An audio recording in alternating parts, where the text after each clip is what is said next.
Alhamdulillah,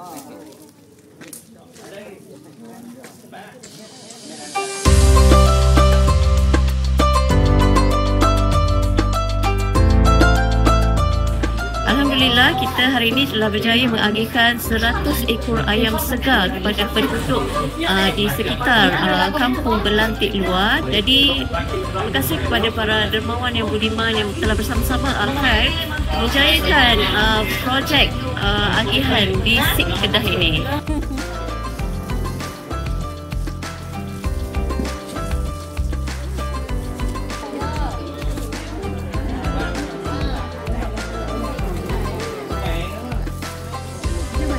Syukur kita kepada Allah pada hari ini, hari yang mulia lagi berkah kita dapat sumbangan berupa barang makanan, di mana kami sangat-sangat mengalu-alukan kedatangan tuan-tuan di sini.